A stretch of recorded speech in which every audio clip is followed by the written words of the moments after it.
Thank you very, very much, Claude. And ladies and gentlemen, friends and colleagues, thank you very much for joining us today. Particularly thank you to the Graduate Institute for the invitation. I have a short video, first of all, 3 minutes, I think, 2.5, 3 minutes, that I think we should play now about the history of WWF, because my presentation is going to be more about the future, looking for the challenges and opportunities that we all are facing. So if you can please play the video to start with.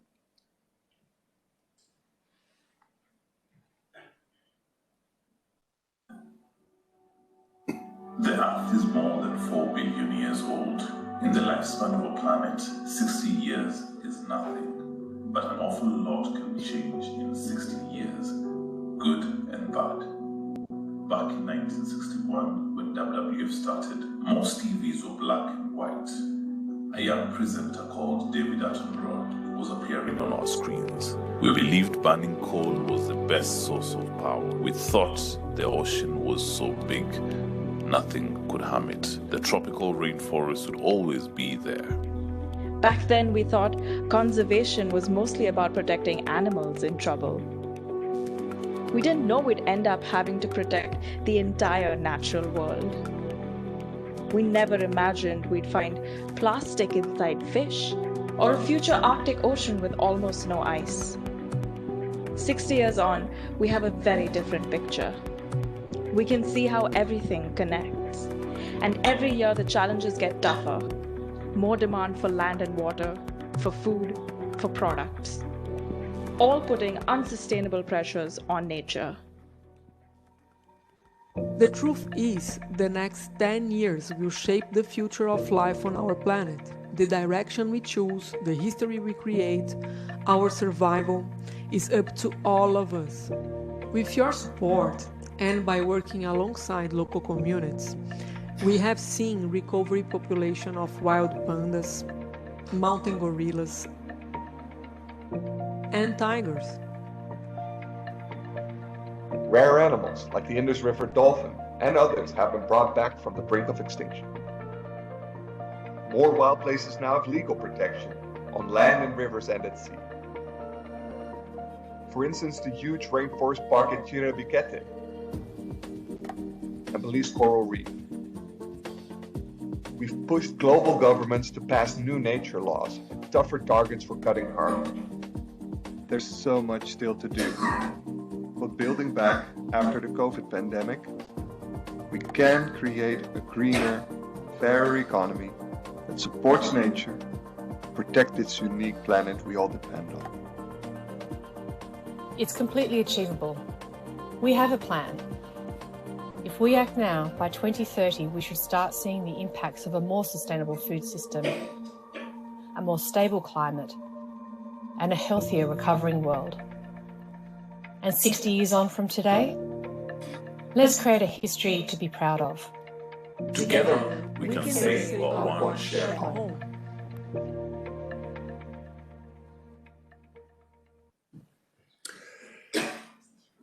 Thank you very much for that short video. That sets a little bit the scene in terms of the world, how we saw it 6 years ago, and the world that we're seeing today.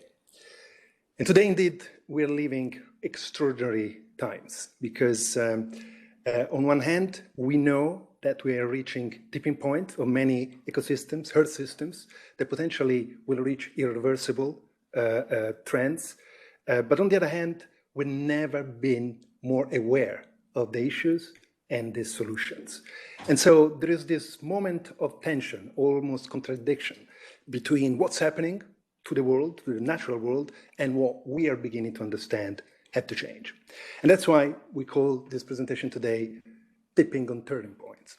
Are we going to be able, as a generation, because we're talking about one generation, are we going to be able to actually avoid tipping point and embrace a turning point for our civilization? The good news in all this, as I mentioned just now, is that today there's something completely different from 60 years ago. Today we know much, much more. We know much more about how the earth systems work. We know much more about the impact we are producing and we are generating on the natural world. First of all, we know that we took hundreds of thousands of years to reach the first billion people on the planet, and another 100+ years to add the second billion. And since 1960, more or less, we've been adding 1 billion people every 10 years. This is one side of the story. The other side of the story is the consumption patterns, particularly, of course, in the most developed economies. What some scientists call the great acceleration.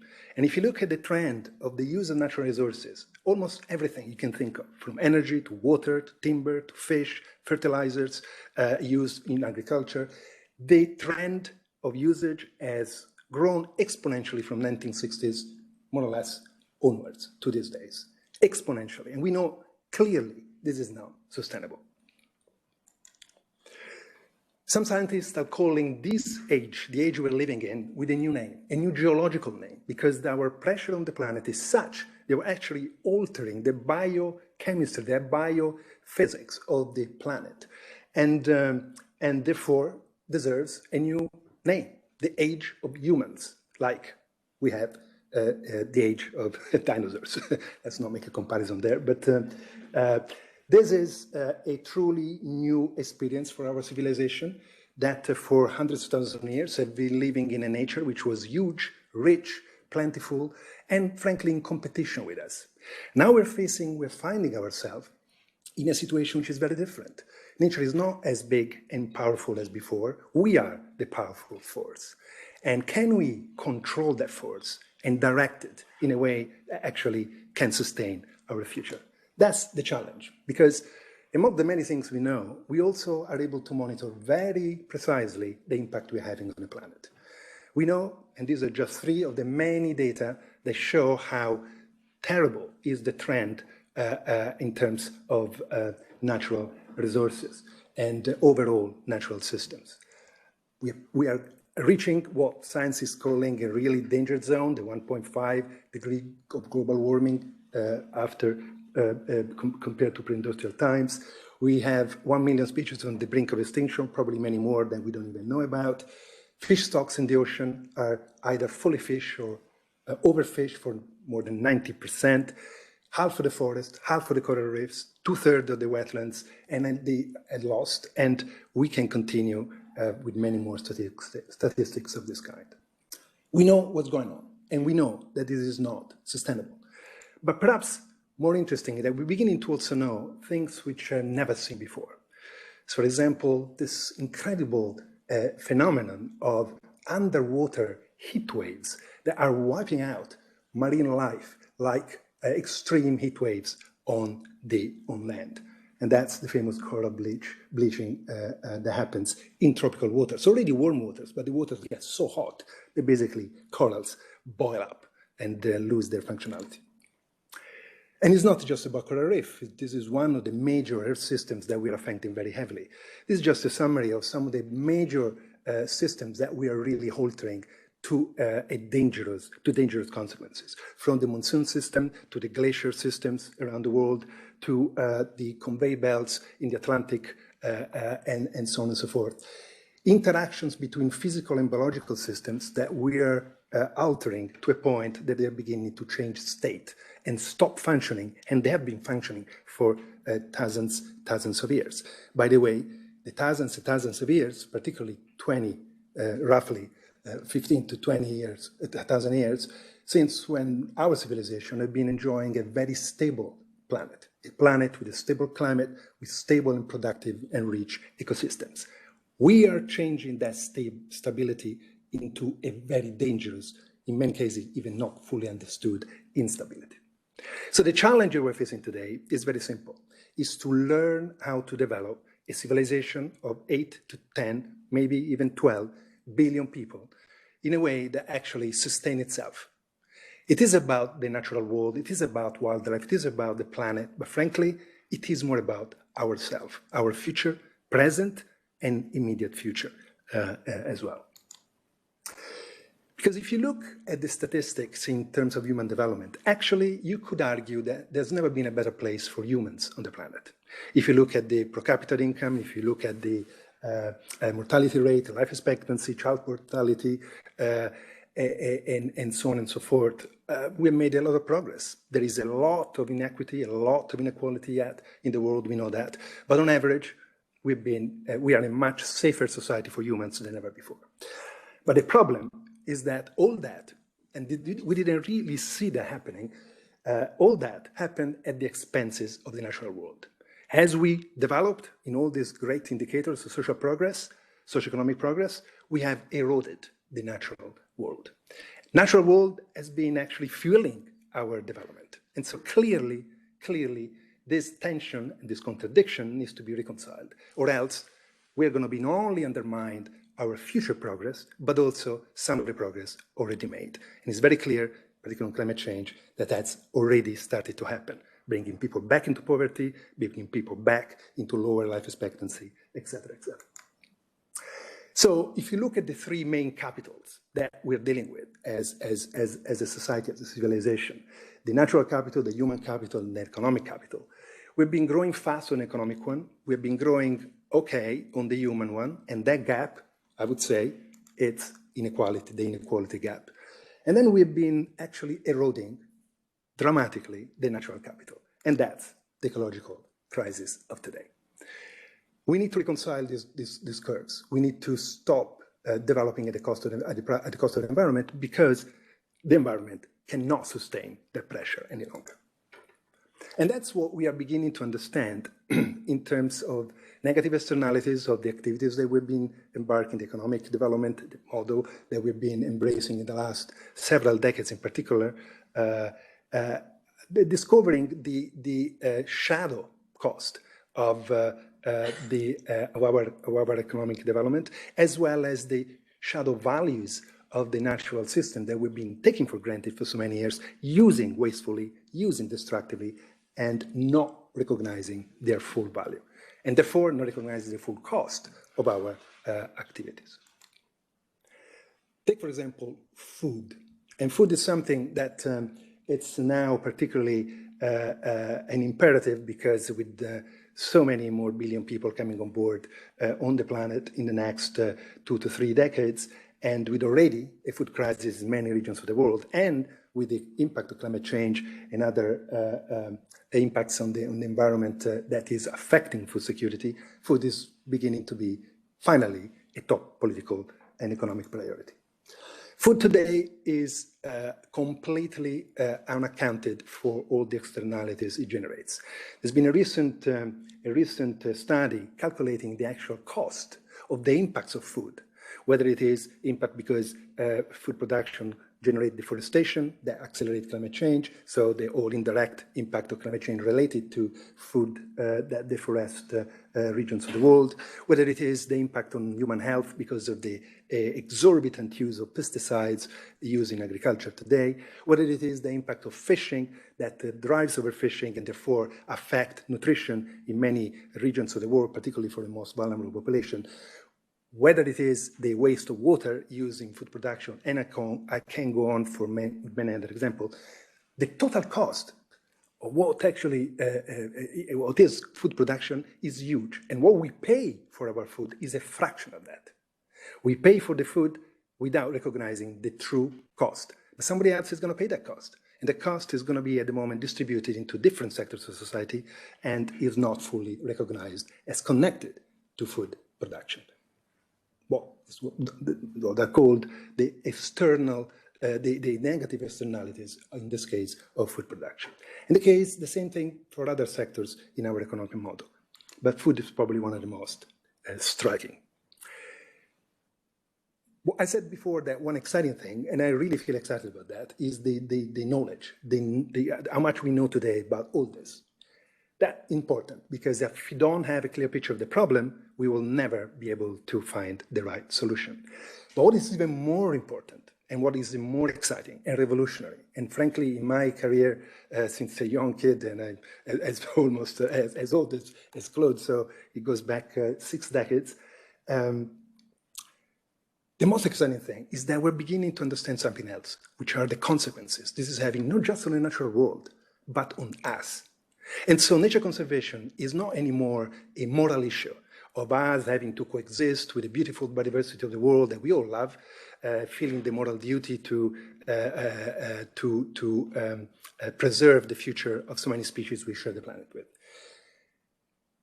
Nature conservation today is becoming also an economic issue, a development issue, a health issue, a justice and inequity issue, because the future generations, as well as the current most vulnerable populations in the world, are the ones paying the highest price of climate change and nature loss. So this is changing completely the perception. This is now our selfish gene beginning to kick and feel stimulated by this new narrative.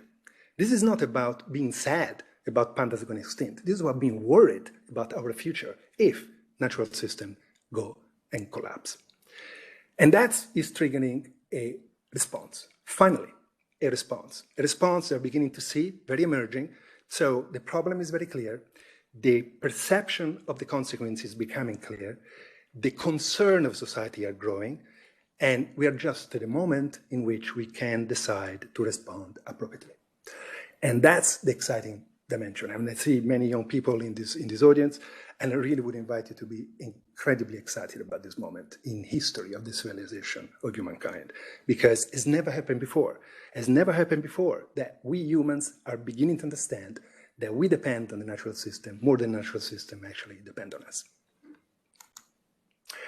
And this is something that is beginning to penetrate disciplines that until now has really not connected to this issue of climate and nature economy. So there are studies now, not done by WWF only, but actually done by economies. This is a report from the World Economic Forum. They are looking at the dependencies and are quantifying the dependencies of our economy from nature. And the staggering figures are coming out are that half of the global GDP, $44 trillion, are one way or another connected directly or indirectly to the stability and the health of key natural systems, from climate to the oceans, to forests, rivers, and so on and so forth. And a report that we did together with the International Labour Organization, WWF and International Labour Organization very recently, is also looked at what that means in terms of impact on jobs.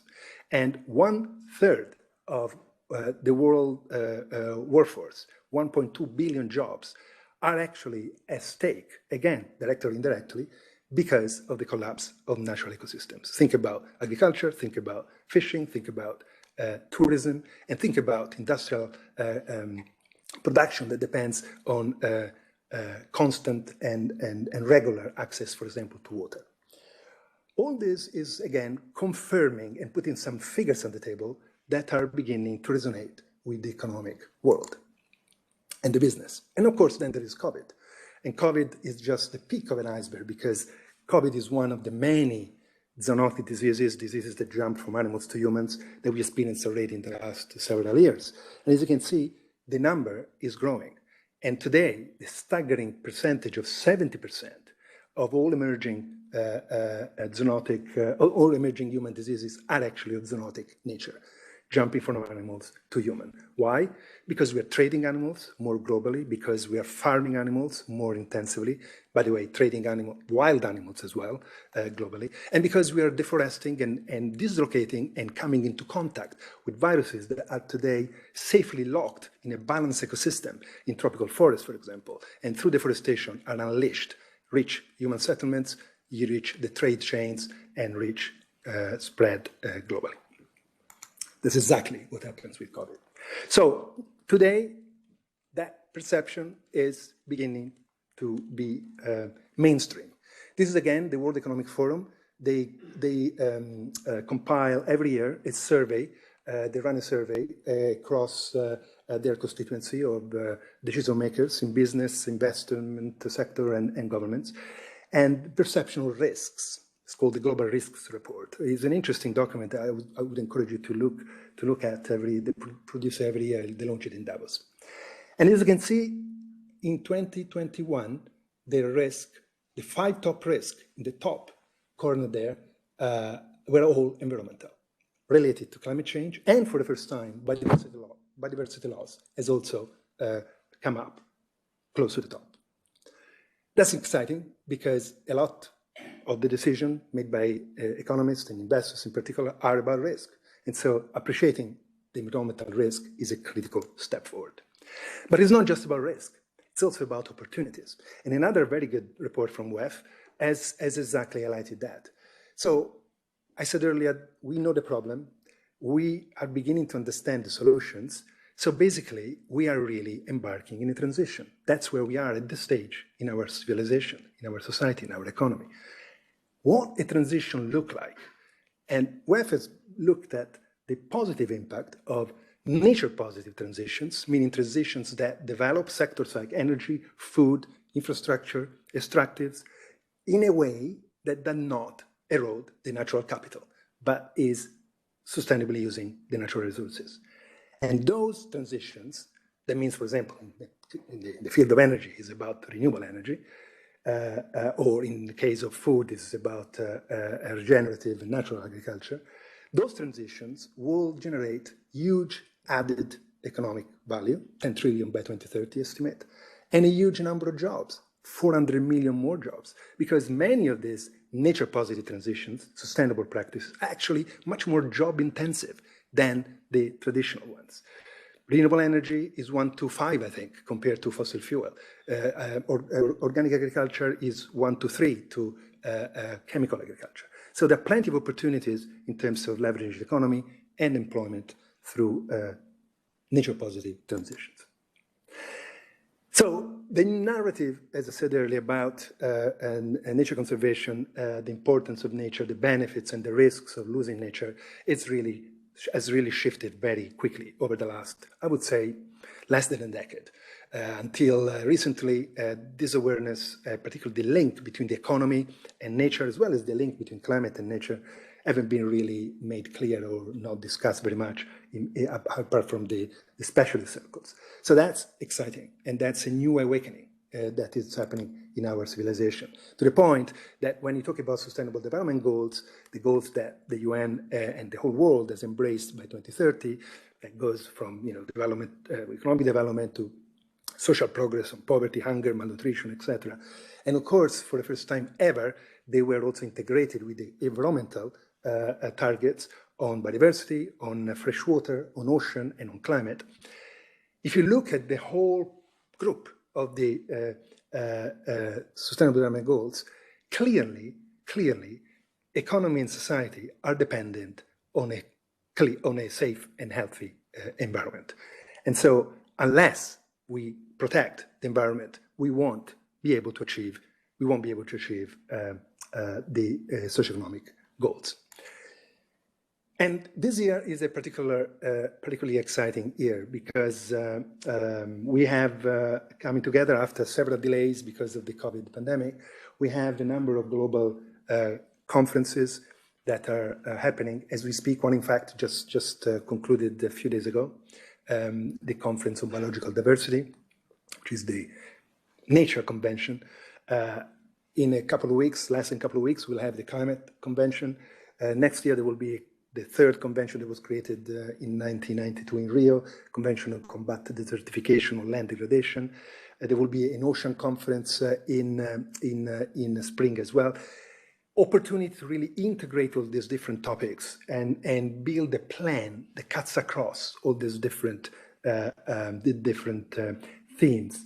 And that's an opportunity to send a signal to the markets, to the investors, and to society that this is the direction that we need to embrace. A direction that, in a nutshell, needs to deal with the two joint twin ecological crises: climate and biodiversity and nature. Interconnected because they are now locked into a negative loop. Climate change is exacerbating nature loss. Think about the forest fires around the world, and nature loss is exacerbating climate change. Think about the impact of deforestation in contribution to emissions. So, to put it super simple, the plan that we need to develop around these two major crises, it's about bending these two curves. Bending downwards the curve of emission, bending upwards the curve of biodiversity loss. That's the plan. Those are the metrics, measurable, and we can all feel accountable about delivering that plan. And to simplify even further in terms of setting a clear common direction, this is what we as a society and an economy, we need to agree to. We already have agreed to become carbon neutral by 2050 with a milestone of halving emissions by 2030. That's the goal that was agreed in Paris. It was celebrated then. We're not moving fast enough. We're behind schedule, but we're moving in that direction. And clearly, that is the direction. There is not a way. Companies, even the fossil fuel companies, understand that the future is not fossil fuel any longer. They may argue it's not 2050, it's 2100, but definitely everybody is clear that fossil fuel future is out of the menu. We need to decarbonize, and that's clear, and that is pushing what we're seeing. Divestment for fossil fuels announced every week. We are seeing massive investment and incentives to renewable energy. We're seeing a redirection of subsidies, not fast enough, not scale enough, but it's happening towards renewable energy, away from fossil fuel. On nature, we don't have that clarity at all.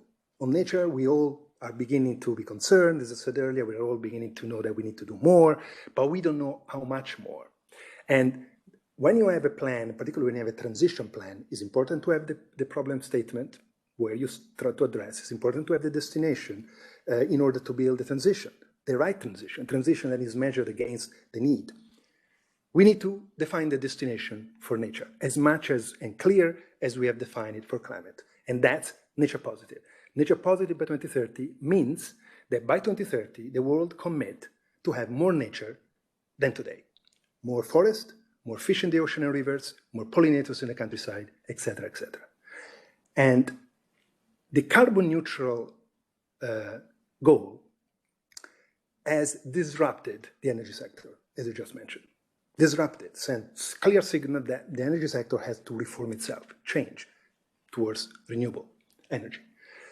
A nature positive goal, if we really want to have more forests, more fish, more pollinators, et cetera, and I mention this because those are examples connected to our economy and our well-being. If we want to do that, nature positive is going to force the reforms of other economic sectors that are today drivers of nature loss. Top of the list, food, agriculture and fishing, infrastructure, forestry, extractives, the big five. The big five economic sectors that today are responsible for the majority of biodiversity loss, they will be disrupted by a nature positive goal agreed by the governments of the world. And we start and embark in that transition that we're seeing for climate towards natural agriculture, regenerative agriculture, sustainable fishing, sustainable infrastructure, and so on and so forth. That's what we need to see. We need to agree on the destination, disrupt the economic sectors that today are driving nature loss, and embark and incentivize a transition. So that's the goal that we're proposing. That's a goal that's been embraced now increasingly by several governments, a lot of businesses, is resonating very positively. We understand that unless we match the climate goal with the nature goal, we're not going to even achieve the climate goal itself. 30% of mitigation of climate change is in the hands of nature, is by protecting nature, forests, the ocean, coral reefs, mangroves, meadows, underwater and on land. And the plan, as to be put as simple, is in order to become nature positive, is about protecting more of what's left on the planet. We have lost half of the natural spaces on the planet, more or less. We need to hang on to what we are left, and we need to protect more. We say, with many others, at least 30% on land and in the ocean. Today, we're protecting barely 15% on land, and not that well, and even less on the ocean, less than 8%. So 30% at least, and manage sustainably the rest. And then we need to really, through a clear global goal on nature, change and push for transitions in the key economic sectors. Food and energy, critical, probably the top of the list, and particularly redirect the financial flows, because nothing is going to change in the economy if the financial flows are not going to redirect and repurpose. And so this is where they push for nature positive investment, nature positive incentives. It's critical. And if you look at the so-called biodiversity gap in terms of funding, looking at how much we will need to raise to really protect nature and avoid nature loss moving forward. That account for about $700 billion per year. They may sound an impossible target, but if you look at the breakdown of where this money could come from, you will immediately realize that a big chunk of this actually is already been spent against nature. These are the subsidies to agriculture, hundreds of billions, and subsidies for fisheries, subsidies for forestry, subsidies for, of course, the wrong energy. So if all that is going to be repurposed towards sustainable practices in those sectors, we will have already achieved quite a lot, filled quite a lot of the gap, financial gap that has been identified as needed to have a nature positive future. So the money are there. It's not a question only of new money. It's a question also of redirecting the money we are spending today in the wrong way.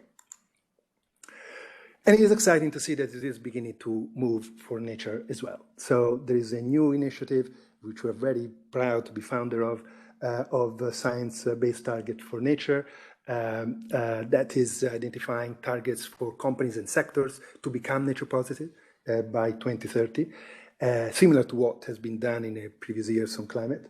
And there is also this task force on climate financial disclosure that was developed for climate years back.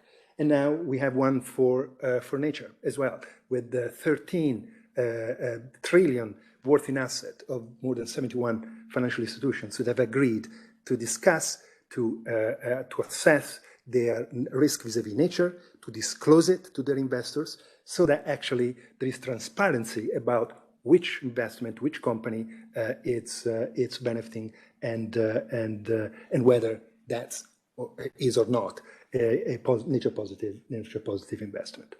So all this it's taking shape. This is super recent, just a year and a half ago.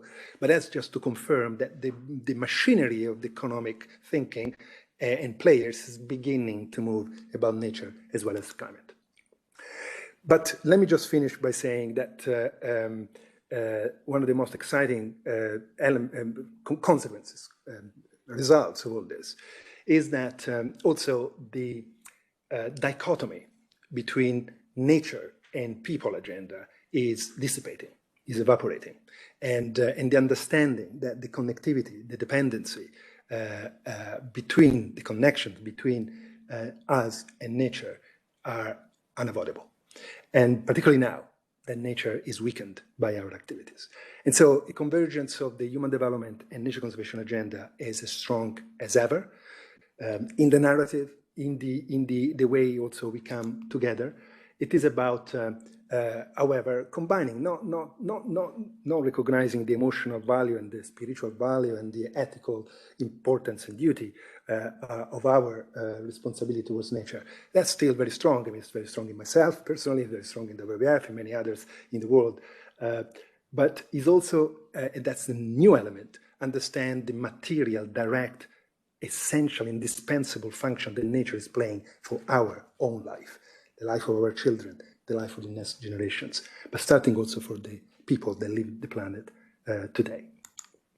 And that's exciting because you're beginning to see coalitions that never been seen before coming together, like the one that we were part of and we facilitated just a month ago, where more than 100 different NGOs from all over the world, all different sectors, environment, human development, humanitarian, faith-based, indigenous people, right-based organizations, women rights organizations, and so on and so forth, are all coming together in integrating the discussion on nature conservation with a discussion on a just, equitable, safe future for humanity.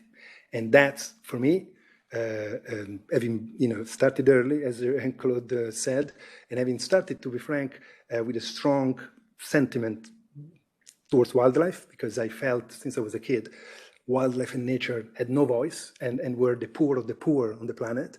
If you take an ecocentric approach rather than an anthropocentric approach, for somebody like me that really grew up with this sentiment of inequity towards wildlife, having seen this convergence between human and nature conservation agenda is brilliant, is great, because we are all connected, we're all on the same planet, we're all going to face the same consequences.